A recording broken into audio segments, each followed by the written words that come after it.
मला ते ते सांगा ना, तुमची आंदोलनं खूप अशी हटके आंदोलनं असायची, लक्षवेधी आंदोलनं असायची. म्हणजे ती बाकीची आंदोलनं असायची त्याच्यानंतर नंतर बोलू. पण ही लक्षवेधी आंदोलनं ती कन्सेप्ट कोण द्यायचं ती आयडिया तुम्हाला? तर लोकांमधूनच भेटायचं ना. काय होतंय लोकं बोंबलाची चक्काजाम करायचे शेतकरी संघटना हं, पहिले. चक्काजाम झालं तर ते गरीब लोकं बोलायचे, "यार आपलं चक्काजाम होतंय, कुठं सरकारचा चक्काजाम होतोय?" वट्यावरच्या गोष्टी म्हणजे ते हं, म्हणतो ना हं. आपण वाड्या-वड्यावर. हो, हो. त्या गोष्टी मग त्याच्यातून आम्हाला हे याचं ह्यांचं बरोबर आहे. हं, चक्काजाम मंत्र्याचा होत नाही, हं, अधिकाऱ्याचा होत नाही, हं, मोठ्या माणसाचा कोणाचाच चक्काजाम होत नाही. आपणच आपले माणसं का अडवायचे? हं, आणि एका ठिकाणी चक्काजाम चालू होत आहे हं, आणि मी त्यांना म्हटलं, "आपण चक्काजाममध्ये नाही, आपण मंत्र्याचा चक्काजाम करू." हं, आम्ही त्या रात्री वसुधाताई पालकमंत्री होत्या. तेव्हा ग्रेड भेटत नव्हता कापसाला. कमी ग्रेडमध्ये ते सगळे अधिकारी पैसे घेऊन मोजत होते आणि हं.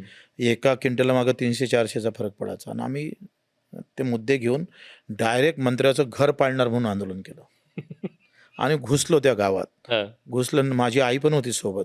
हं, आम्ही 1000-2000 कार्यकर्त्यांना पूर्ण मंत्र्याचा घेर, ते दरवाजा-गिरवाजावर आम्हीच होतो सगळे हं, आणि तिथून नोटीस दिली, की बाबा 3 तासात हे आंदोलन होईल. त्याच्या 3 तासानंतर असं होईल. 3 तासात पहिलं आंदोलन मुंडन, हं, दुसरं आंदोलन अ, अ, रक्तदान तिथे आणि ते नाही झालं तर मग डायरेक्ट आम्ही घरच पाडू मंत्र्याचं. हं, आणि मग ते काय घरच ताब्यात घेतलं. हं, पण त्याच्या पार्टीतले, त्या काँग्रेसच्या पार्टीतले लोकं आमच्या अंगावर आले. हं, ते पण भाले-गिले घेऊन आणि इतका तणाव झाला. एस-पी, कलेक्टर सगळे तिथं होते.